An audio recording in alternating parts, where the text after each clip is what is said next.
We get a break from the stifling heat today, but more is coming. The hotter weekend and increasing storm chances ahead. Then, pollution payout pushback. PFAS maker Chemours will have to pay millions of dollars for polluting North Carolina's drinking water. But some state leaders say it isn't enough. Our climate change expert breaks down the deal. And a giant casino is not coming to I-95, at least not yet. Why the vote failed and what's next for the Lumbee. Big stories, lots to talk about. Thanks for being here at 7 o'clock. We've got a settlement drawing strong reaction, a casino plan voted down, and some big changes for your taxes. We're going to talk about it all, and we want you to talk about it with us. Join the conversation, 7 p.m. at WRAL.com. Let us know what you're thinking about, what you want to talk about on the news. Your voice drives this newscast. First up, though, the weather. We've got a real treat today. Low humidity, Kat. We were just talking about how beautiful it is outside, but you're also tracking the return of some normal summer weather in the forecast. Hopefully you enjoyed today. The high 84 degrees in June with low humidity. I mean, it was a treat. And if you want to head out and enjoy it this evening, you'll be able to. We'll be in the upper 70s even by 10 o'clock tonight. Temperatures are still sitting in the low to mid 80s across our area. Very comfortable. But this right here is key. The dew point is the measure of moisture in the atmosphere. The lower the number, the less moisture, the more comfortable it feels. And that's why it felt so amazing today. It's going to go up a little bit tomorrow. It's not terrible.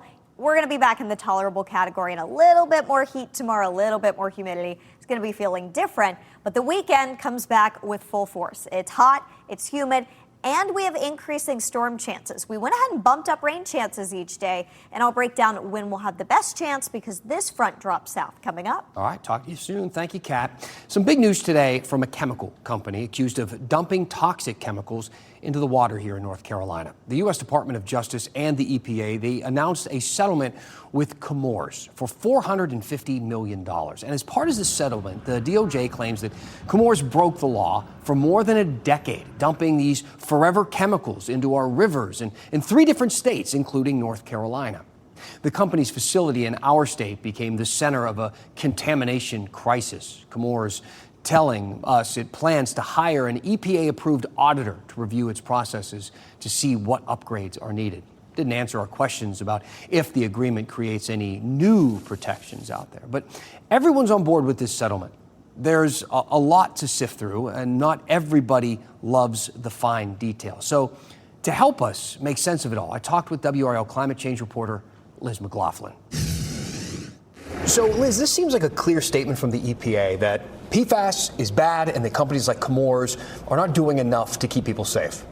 This is the first time we've seen a federal broad settlement against a major PFAS manufacturer. And it's not $0. $450 million is not nothing. To put it into comparison, though, Chemours made nearly $6 billion in total revenue last year. So some people are saying it's not enough, but EPA says they're focused, instead of just on fines or penalties, forward-looking, integrating controls and what they call stopping pollution at source. One of those some people, Attorney General Jeff Jackson, doesn't seem to be satisfied with this ruling.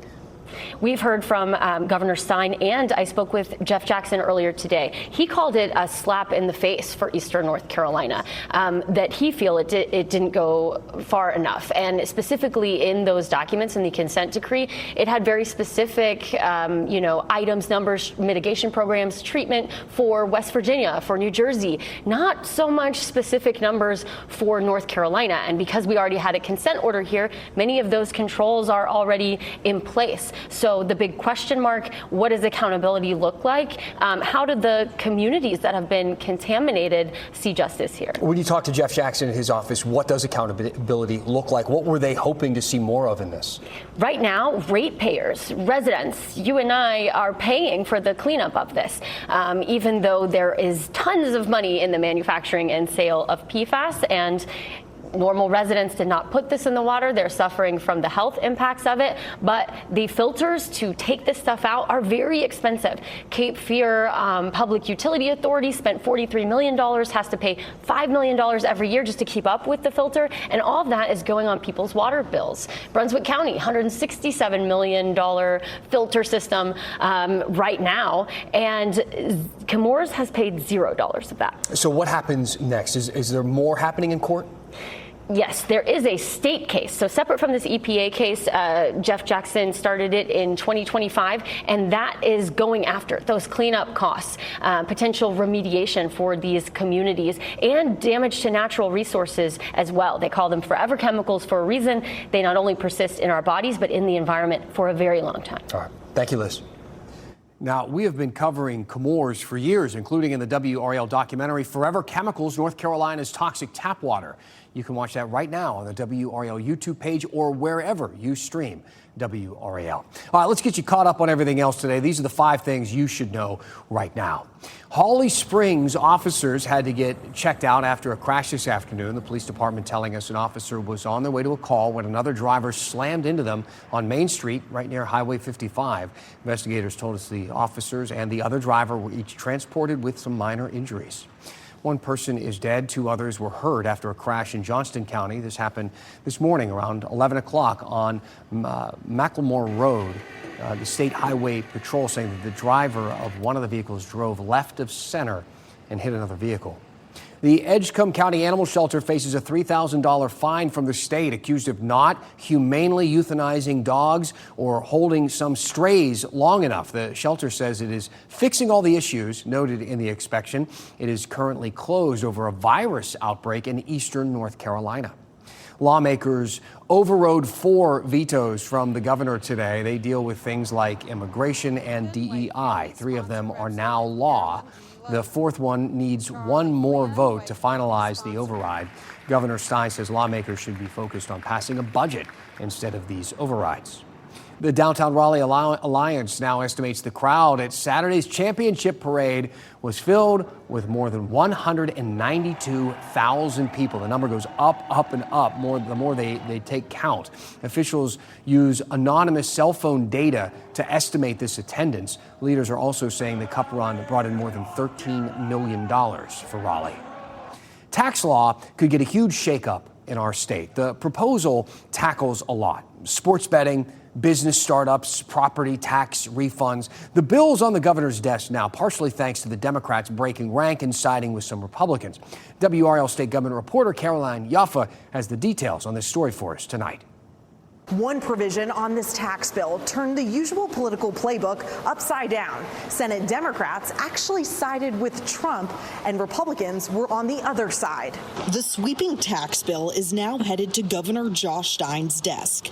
Republicans say it updates tax laws and brings in revenue the state needs as it tries to cover growing costs. Conference report does decouple from a provision that would allow 100% of the R&D expenses to be deducted for the first year rather than amortized over the 5 years due to the large fiscal impact to the state. In plain English, businesses would have to spread research and development tax deductions over 5 years instead of taking them all at once. Democrats say it punishes startups. By doing so, that company can decide that they'll have capital available to invest in hiring the next engineer or continuing the lease for the building that they just signed the rental agreement to, or invest in equipment that could be a game changer. And Democrats stood up on the floor last week, saying the proposal actually clashes with Trump's tax policies. This provision doesn't just violate Democratic principles of tax fairness, it violates Republican principles of pro-growth taxation. One senator says the change could tax young companies on money they never actually make. Republicans, though, disagreed, saying businesses still receive the full deduction over time, and the change is needed to protect the state's finances. They say it will also provide funding for the state, which is crucial. We've been working on it long enough. Several House Democrats still voted for the bill, saying they support other provisions like new requirements for sports betting operators. They say they hope the startup language can be revisited. Now the bill is currently on Governor Josh Stein's desk. He can either sign it, veto it, or let it go into law without his signature. But it's a big decision because he'll either side with Democrats and Trump or Republicans. Caroline Yaffa, WRAL News, Raleigh. Thank you, Caroline. Lumbee leaders sold a casino as a way to create thousands of jobs and bring in billions of dollars, but voters said no. The conversation goes a lot deeper than slot machines and roulette tables, though. We're going to talk about the root of that decision next. And tonight at 11 o'clock, another county is trying to figure out what to do with data centers. We're going to look at some efforts to clear a path for the giant facilities to set up shop.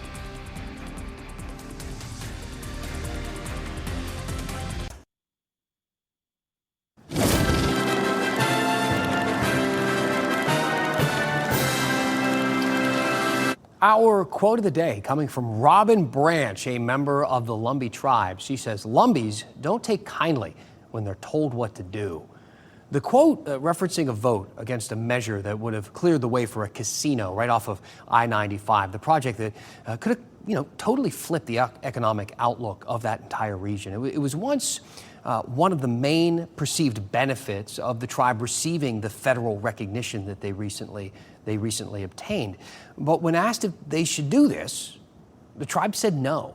No to this multi-billion-dollar industry and to thousands of jobs. The tribal chairman called it a vote against progress, but the vote wasn't even close. More than 60% of the voters said no. Every single voting district voted against it. For a glimpse into why, we looked in our inbox. A member of the tribe wrote in to 7 p.m. at WRAL.com and said, what this amendment actually does is eliminate our constitutional right to a direct referendum on gaming, handing that authority to elected officials. That person even said that they support gaming, just not the way this was playing out. They just didn't like the specific proposal and what it could mean for the way that the tribe is governed. It's a sentiment that we heard in our conversation with Robin. I definitely think there will be a day we see gaming in Lumbee land.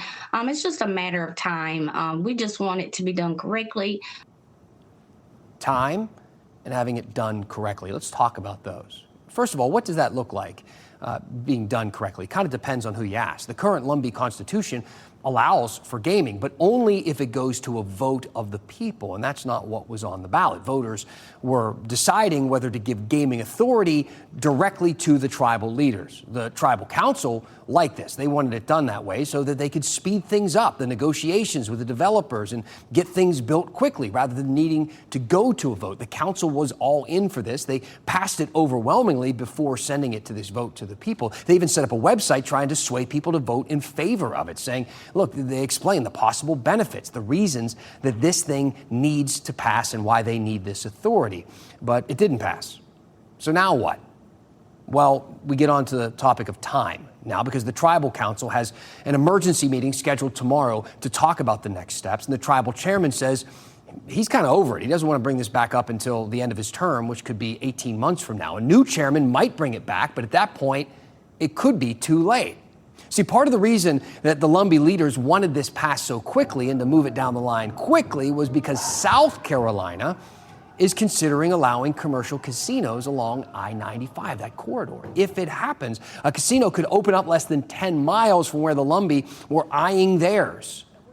Now, there's no way to predict the future, but you'd think that another casino opening up nearby probably hurts the Lumbee's odds of attracting a developer, at least one that would be willing to bring in a huge resort with those thousands of jobs and billions of dollars. But remember, Robin says that the Lumbee don't like being told what to do. She also says they don't care what other tribes or state governments do. They care about their voice and their right to be involved in decision making. And you can bet casinos and power structure, all this will come up again, and the Lumbee voices will be heard again. We'll see what they say next time. What do you think about it all? What did we miss? Did we miss something here? Was it a missed opportunity that they aren't taking advantage of casinos at this very moment? Will South Carolina swoop in and take that away? Send an email. Let us know what you think. 7 p.m. at WRAL.com.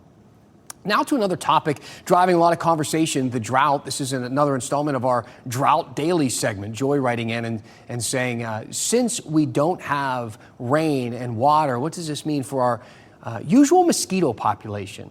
When we had our usual rainy days, there's typically more mosquitoes. That's what at least I noticed. Thank you to Joy. The answer is, though, a bit of a mixed bag. Less water does mean fewer mosquitoes. The pests develop in standing water. We know that. With not a lot of rain, you're not going to have the same types of standing water. They don't have as many chances to reproduce and get a bunch of mosquitoes out there. It's not all good news, though. droughts can actually attract and support certain types of mosquitoes, especially ones that carry diseases. They need less water. You may not even notice them. Experts say that these aren't the giant ones that you may spend the whole summer swatting at, but the consequences can be worse in some cases. Whether we do break out of this drought or not, it won't take long for mosquitoes to bounce back. They bounce back very quickly once we see wetter weather. This has been an episode of Drought Daily. I know Kat and I were actually just talking about this because Kat has been out on the weather patio for most of the evening, and you haven't seen the same type of kind of swatting, mosquitoes, bug spray that you typically need when you're out there, Kat. I keep bug spray here at work with me for when I'm out on the WRAL weather patio. I am an absolute mosquito magnet. And this season really has not been too bad. I've gotten a couple bites here and there out there, but today did pretty good. It's been nice. That's one of the advantages. But of course, I recognize that we need the rain a lot more. I can always use bug spray. And we've got better rain chances coming this weekend. It'll be very summer-like. Temperatures in the mid-90s both Friday and Saturday, low 90s Sunday. Good news here is I actually lowered highs a little bit. It's still humid outside, but the reason we lowered highs is because greater storm coverage is expected. About half of our viewing area should see rain both Friday and Saturday. That's the 50% chance of rain. And Sunday, rain chances inch up a bit to 60%. That is because Sunday is when the front itself may drop in from the north.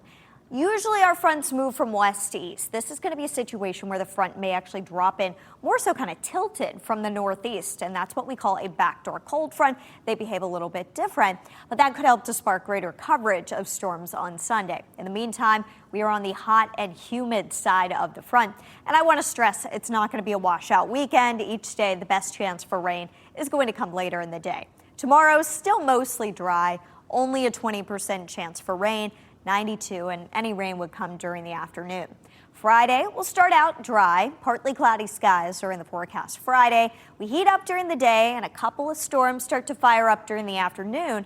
Our best chance for storms may end up coming around dinner time and later, though, on Friday evening into Friday night as those storms push east. A live look at downtown Raleigh from the state legislative building. You can see it's a quiet, calm evening out there. Try to get out and enjoy tonight. Maybe go out for ice cream after dinner. Do something outside. It is the best feeling day of the week. And we're halfway to the weekend now, so we can celebrate that. Temperatures are in the mid-70s by 11 tonight. Lows dip back into the low to mid-60s.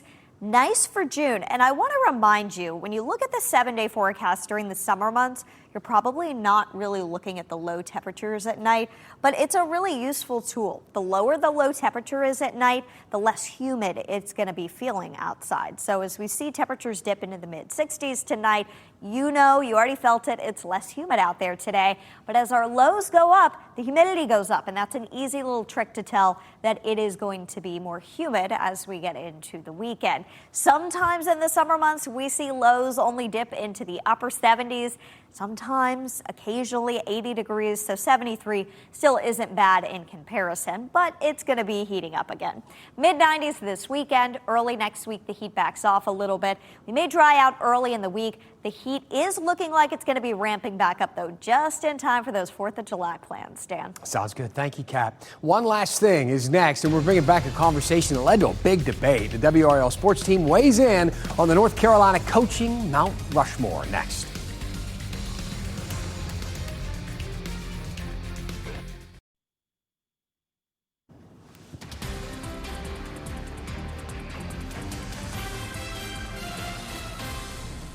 One last thing. We started up quite the controversy here at 7 o'clock. We shared our North Carolina coaching Mount Rushmore. Some of you loved our picks, others not so much. And we know it's a real conversation starter, so we went to a few of our experts, people who know sports a bit better than somebody like me. Luis Fernandez and Chris Lee, both of them weighed in. Luis, he's all about hoops. Chris wants to make sure the other coaches get some love, too. I almost kind of viewed it, I think, through the lens of like a North Carolina past, where college basketball is king. Like, whether it's men's or women's, like everyone is playing ball. There's not like another hockey team across the street that can pull you away from Rod. So there is this kind of forward thinking on my part, and probably for Dan and Ashley, with Rod and where hockey is going, as you mentioned. Yeah. Yeah, so it was they talk for a lot more than 30 seconds. This is a really fun conversation. It starts conversations with some of your friends and the family. We talk a lot about the names that came into our inbox. Big debate over Roy Williams not being on a lot of lists, but Coach Rod Brindamore being on those lists. So it's all that kind of conversation. There's no right answers, but it's very fun. It's on the WRAL YouTube page right now. Listen in, send them a few comments, let them know what you think. Hey, some quick feedback from some of you watching at home tonight. Nancy wrote in asking why fireworks displays are allowed during the drought, saying that they've actually seen a lot of fireworks displays popping up to sell them. And it actually, when it comes to fireworks, it has a lot to do with the burn ban, not necessarily the drought conditions or what we're seeing at some of our area lakes. We talked to the Forest Service about this last